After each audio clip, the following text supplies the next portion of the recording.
You know when you hear a song, you just want to belt it out at the top of your lungs? I am not going to do that to you right now, but these guys sure are.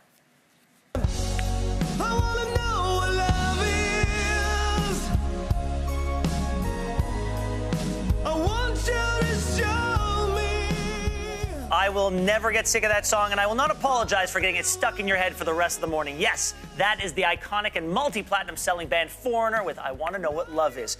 The reason we are playing it for you this morning, well, it's just one of 16 of their greatest hits featured in the brand new Jukebox Hero, the musical. And here to tell us more, Foreigner founder, lead guitarist, and Songwriters Hall of Fame member, Mick Jones. Mick, it's such an honor to have you here on your morning. Good to be here. We appreciate it. Thank you. Okay, so I played that song for you. I've heard that my whole life. I think you wrote it in 1984.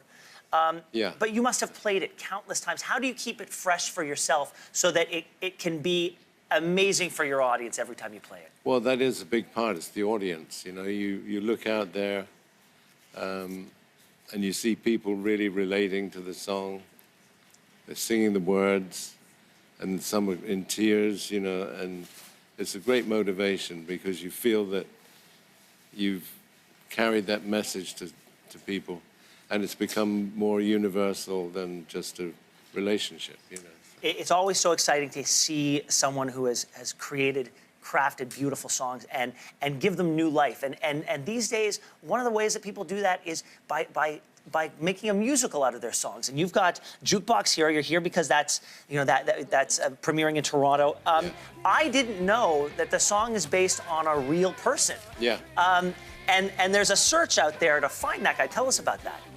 Well, this was a kid at the time. I believe it was Cincinnati in the States, and we had gone down to the arena for a sound check, and it was pouring with rain, and we go back to the hotel, come back, and the kid is still there, and he's drenched, you know, completely, and I took pity on him and brought him into the show, you know, and he just had this whole experience of being backstage, and he was like stars in his eyes, which is one of the lines. And, you know, it was just remarkable. They still haven't found him.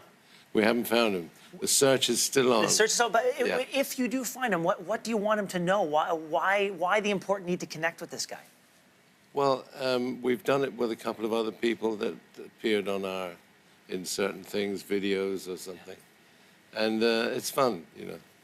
Is it true that Diana Ross was the first person to suggest that your music be transformed into a musical? Yeah. What did she say?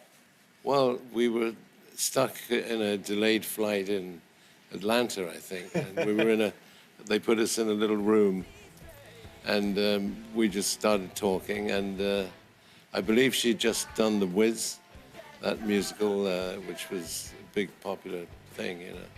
And we were talking about that kind of thing, you know, shows and stuff. And she said, you know, you've got a great song that would lend itself to a musical. And I said, whoa, I didn't even know she knew who we were, you know.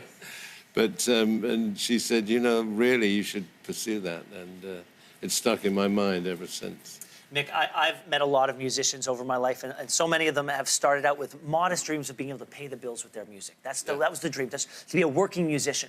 And then when you look back at your career that spans decades with so many hit songs and with the ups and downs of the music industry, you're still here and your music is still loved. What do you think about what you've accomplished? Well, I'm very proud, you know, that we've accomplished things that are beyond my wildest dreams, you know. I feel very fortunate, and it's still, you know, have to pinch myself occasionally. When you're out there and you see in the live performances, you know, you see kids now, 15, 16, singing the words to the songs, and I'm looking at them and thinking, what year is this?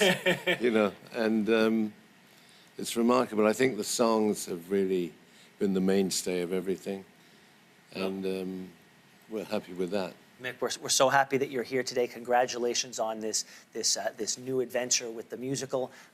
There's the tour coming up. So thank you for taking some time and stopping by to talk to us. Thank you very much. We appreciate it. All the best to you.